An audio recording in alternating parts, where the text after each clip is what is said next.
dedicated to the belief that we can all do better, be better, live better. We owe our best to each and every child. So I'm Dr. Belinda Wheeler in the Department of English here at CLAFLIN University, and I'm on the LYCEUM committee, which is chaired by our esteemed faculty member, Dr. Peggy Ratliff. We are delighted to have an amazing guest speaker here today. Dr. Rhodes, and we're talking about her career and her visit here at CLAFLIN University. And we know you've been writing for some 40 years now, since you were 19 years old. Yes, yes. But now your career has driven into a new area. Yes. Focusing on young people. Yes. Why is that?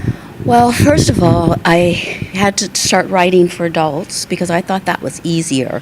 It seems to me that children are our most valuable audience, and they deserve nothing but the very best from us.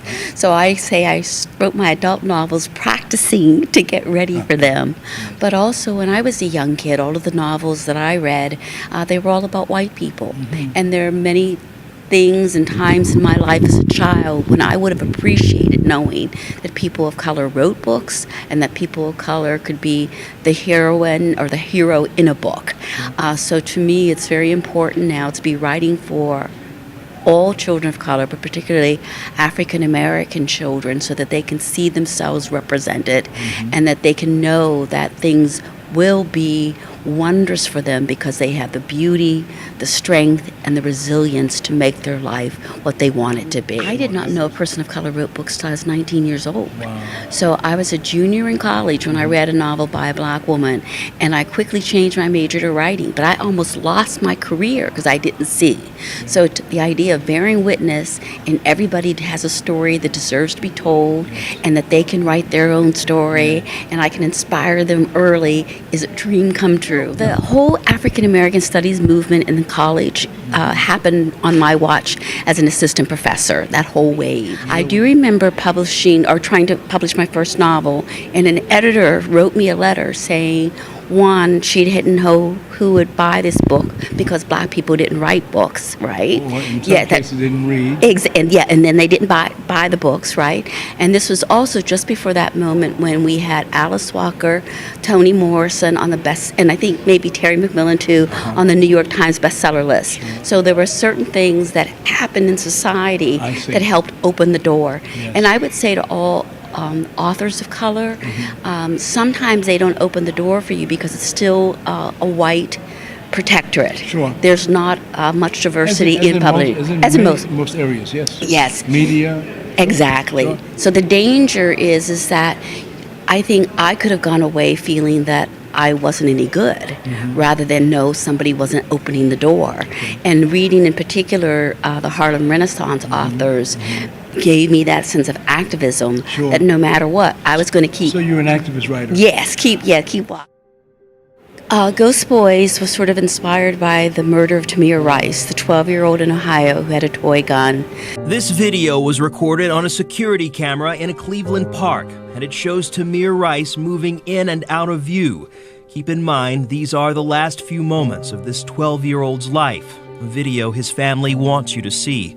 First, we see Rice pacing the sidewalk, brandishing what looks to be a weapon, at one point even taking a two-handed shooting stance. All the while, police say he was being watched. That the policeman shot him without saying stop or tasering him or anything. They just shot him and then stood over his body while he bled for 4 minutes. And I was appalled by that, as anyone would be, but it just really struck home, I think, because I'm a mother to a black son. And I remember in particular when my son became a young teenager, how the world started to perceive him differently. How old is your son now? He's now 28, yes. But I remember that moment when you become a little bit of a preteen teenager, and as a child of color, the world changes in response to you. But I also remembered Emmett Till. He died a year after I was born. And so for many years, I would see on the anniversary the pictures of Emmett and hear about Mamie Till. And I thought, isn't that a shame that in my lifetime I had such great hopes for civil rights? Why in my lifetime do we go from Emmett Till, but we're still going to this increasingly system of young black children being murdered? What do you hope that your book does globally or definitely nationally as it pertains to young people? Well, I think young people are marvelous, and from what I've seen of a lot of the young people across our nation, they are ready for change, open for change.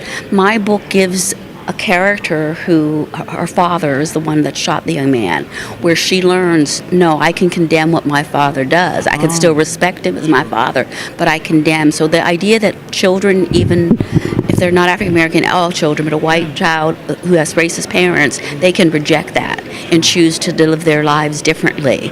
And that if they can then recognize for that 1 second that just because there's a difference, not to be fearful, not to see, this is a reason to be defensive, but to see into what we all have, a heart, a soul, and a mind. And I actually think if my book takes a child and gives them that 1 extra second to think before they maybe get carried away by things that they've been taught, that they don't even know that they've been taught about prejudice.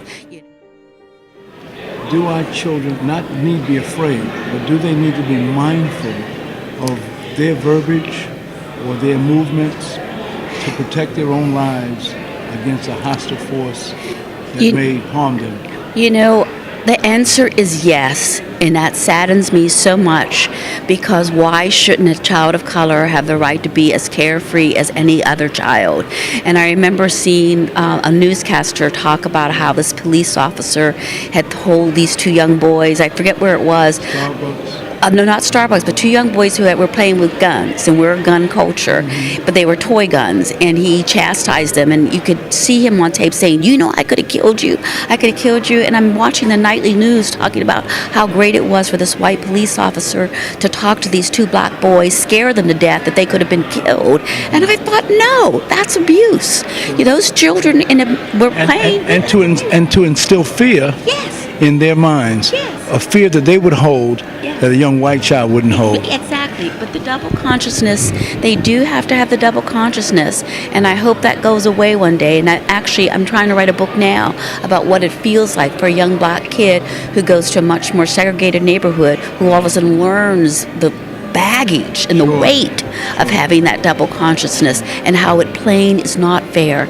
Every child deserves to be protected, and in particular every adult deserves to should be nurturing and loving and supporting and educating a child.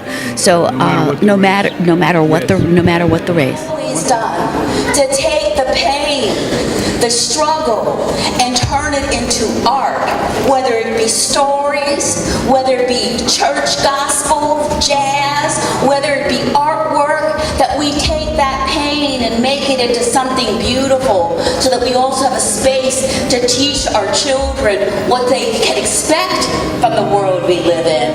I could have used seeing another child of color, a loving family of color. Well, because I take writing for you so seriously, I wrote 8 books for adults, trying to become good enough to write for young people. Yes, you guys deserve the very best. So as our token of appreciation, we have a number of gifts here for Jewell. This is one here. Professor, thank you. You've been so gracious with your time. We know you're preparing to do your lecture, but we want to thank you for this opportunity of being with us and talking with us. These few minutes could in no way encapsulate the wonderful work that you continue to do. Thank you so much. And particularly as it pertains to the young people, it almost brings me to tears to recognize the importance of your work. We've had too many funerals. We've had too many memorials. We've had too many mothers crying.